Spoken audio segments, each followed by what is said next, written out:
19-এর Lok Sabha vote যখন কড়া নাড়ছিল দরজায়, তখন 130 কোটির দেশে চলছিল পুলওয়ামা বালাকোটের ময়নাতদন্ত। 19-এর 14ই ফেব্রুয়ারি জম্মু কাশ্মীরের পুলওয়ামায় সেনাবাহিনীর কনভয়ে আত্মঘাতী জঙ্গি বিস্ফোরণে শহীদ হয়েছিলেন 40 জওয়ান। 12 দিন পর 26শে ফেব্রুয়ারি পাকিস্তানের খাইবার পাখতুনখোয়া প্রদেশের বালাকোটে জঙ্গি ঘাঁটি লক্ষ্য করে এয়ার স্ট্রাইক করেছিল ভারত। পুলওয়ামা কাণ্ডের বদলায় পাকিস্তানের বালাকোটে প্রত্যাঘাত করা হয়েছিল এক মঙ্গলবার। এবার পেহেলগাঁও কাণ্ডের বদলায় পাক ভূখণ্ডে ফের প্রত্যাঘাত করা হয়েছে আর এক মঙ্গলবার। দুই প্রত্যাঘাতেরই 24 ঘন্টা আগে জাতির উদ্দেশ্যে ভাষণ দিয়েছেন প্রধানমন্ত্রী নরেন্দ্র মোদী। তার ভাষণে তার উচ্চারিত শব্দে ঘুণাক্ষরেও টের পাওয়া যায়নি হতে চলেছে কি। ভোররাতের বালাকোট হানায় মারা গিয়েছিল প্রায় 350 জঙ্গি। নিহতদের মধ্যে ছিল জৈশ প্রধান মাসুদ আজহারের শালক মৌলানা ইউসুফ আজহারও। এবারের মাঝরাতের হানায় ভারতীয় সেনা একযোগে গুঁড়িয়ে দিয়েছে পাক ভূখণ্ডে থাকা 9টি জঙ্গি ঘাঁটি।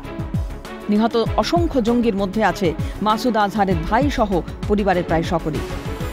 19-এ বিরোধীদের অভিযোগ ছিল পুলওয়ামা কাণ্ডের জেরে যুদ্ধের উন্মাদনায় হাওয়া দিচ্ছে মোদী সরকার। বিজেপি চাইছে জাতীয়তাবাদের পালে হাওয়া তুলতে।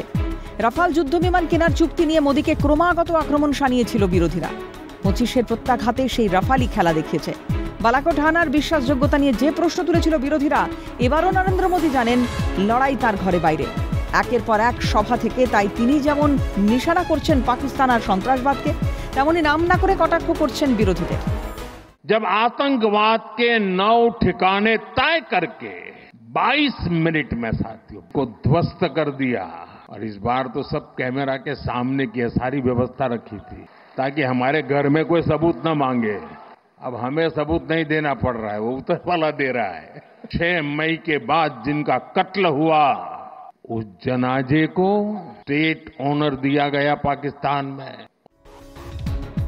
মোদী যেন জানেন বাইরের শত্রুর সঙ্গে লড়াইয়ের পাশাপাশি লড়তে হবে ঘরের অন্দরেও। পুলওয়ামার জঙ্গি খুন নিয়ে সরকারকে কাঠগড়ায় তুলেছিলেন যারা, ভারতের বালাকোট প্রত্যাঘাতের বিশ্বাসযোগ্যতা নিয়ে প্রশ্ন তুলেছিলেন যারা, এবারও তারা প্রশ্ন তুলেছিলেন পেহেলগাঁওয়ের নিরাপত্তায় গাফিলতি নিয়ে।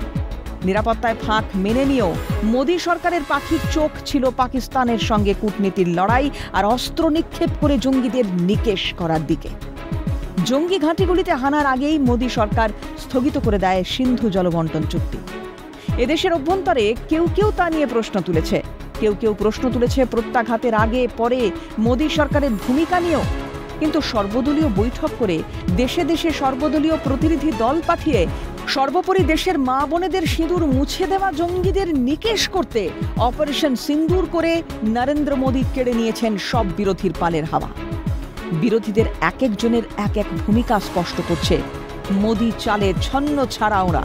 মোদীর একটার পর একটা সভা যেন জানান দিচ্ছে দেশ এখন মোদীময়। এক মোদী একসঙ্গেই সামাল দিচ্ছেন ঘর আর বারকে। ক্যালকাটা নিউজ।